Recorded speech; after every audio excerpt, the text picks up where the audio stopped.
दोस्तों, जब से पाकिस्तान के सूचना मंत्री ने ये घोषणा की है कि भारत 24 से 38 घंटे में पाकिस्तान पर किसी भी वक्त हमला कर सकता है, तभी से पूरे पाकिस्तान में हड़कंप मच गया है। पाकिस्तान की आवाम जो अब तक इस जंग को मजाक में ले रही थी, अब उसका दिल थर थर कांप रहा है। पाकिस्तानी आवाम के दिल में बस यही डर है कि कहीं भारत हम पर हमला न कर दे, और ऐसा हो भी सकता है क्योंकि भारत जिस एक्शन में नजर आ रहा है और जिस तरीके से हाई लेवल मीटिंग हो रही है, उसी से यही लगता है कि अब भारत के पास एकमात्र रास्ता है और वो है युद्ध।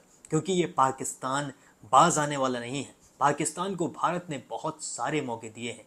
पाकिस्तान का नाम आतंकवाद से शुरू से ही जुड़ा हुआ है। आतंकवादियों को पाकिस्तान पालता आ रहा है, लेकिन अभी तक भारत ने युद्ध का फैसला नहीं लिया था, क्योंकि अभी तक पाकिस्तानियों की तरफ से किसी भी सिविलियन को मारा नहीं गया था। लेकिन इस बार पाकिस्तान ने अपनी हद पार कर दी है। पाकिस्तान के ही आतंकवादियों ने जम्मू कश्मीर के पहलगाम में टूरिस्टों पर लगातार गोलियां चलाई। पूरे देश में गुस्से के अलावा कुछ और नजर नहीं आ रहा है, जिसके बाद हर एक भारतीय का बस यही कहना है कि पाकिस्तान को अब उसकी औकात दिखानी होगी।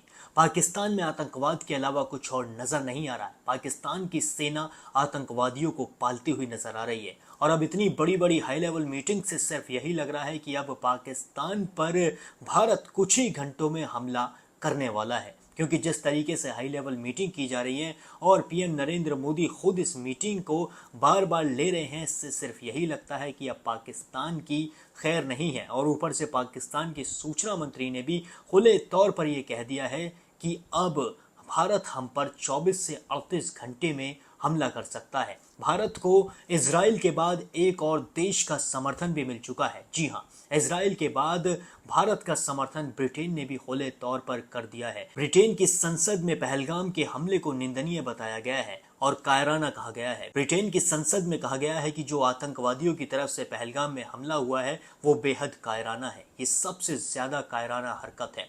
किसी भी बेकसूर को मारने से ज्यादा कायराना हरकत कुछ नहीं हो सकती है। अब भारत के साथ दो बड़े देश खड़े हैं, इसके बाद पूरे पाकिस्तान को मिर्ची लग गई है। वहीं पाकिस्तान पर भारत ने डिजिटल स्ट्राइक भी कर दी है। सबसे पहले भारत ने पाकिस्तान के बड़े बड़े न्यूज चैनल्स को बैन किया, और अब भारत ने पाकिस्तान के बड़े बड़े स्टार्स के इंस्टाग्राम अकाउंट को भी इंडिया में बैन कर दिया है। इसमें हानिया आमिर, माहिरा खान और भी पाकिस्तान के कई बड़े एक्टर्स शामिल हैं। अब भारत ने ठान लिया है कि पाकिस्तान को पूरी तरीके से खत्म कर देना है। हर तरीके से पाकिस्तान को उसकी औकात दिखा देनी है, क्योंकि भारत के ही बहुत सारे रहमो करम से पाकिस्तान अभी तक चल भी रहा है। लेकिन अब भारत ने ठान लिया है कि पाकिस्तान को ना पानी देना है, ना खाना देना है, और ना ही डिजिटली उसे स्ट्रॉन्ग करना है। अब पाकिस्तान को दिखा देना है कि वो जिस देश के नागरिकों पर हमला कर रहा है, उस देश के नागरिक पाकिस्तान को पूरी तरीके से दुनिया के नक्शे से गायब भी कर सकते हैं। पाकिस्तान की अब खैर नहीं है। मोहन भागवत ने भी खुले तौर पर कह दिया है कि युद्ध ठीक नहीं है, लेकिन जब ऐसी कायराना हरकत किसी देश की तरफ से की जाए तो भारत को युद्ध करने में भी कोई आपत्ति नहीं होनी चाहिए। और देश के हर एक नागरिक का भी यही कहना है कि पाकिस्तान के खिलाफ अब जंग ही सही। अब आप हमें कमेंट करके बताएं कि आप क्या चाहते हैं, भारत पाकिस्तान पर हमला करे या फिर पाकिस्तान को एक और मौका मिलना चाहिए। इस बारे में कमेंट करके जरूर बताएं, क्योंकि आपका एक एक कमेंट हमारे लिए बहुत ज्यादा अहमियत रखता है। बाकी और भी सभी अपडेट्स के लिए अभी सब्सक्राइब कर लें द न्यूज़ फीवर।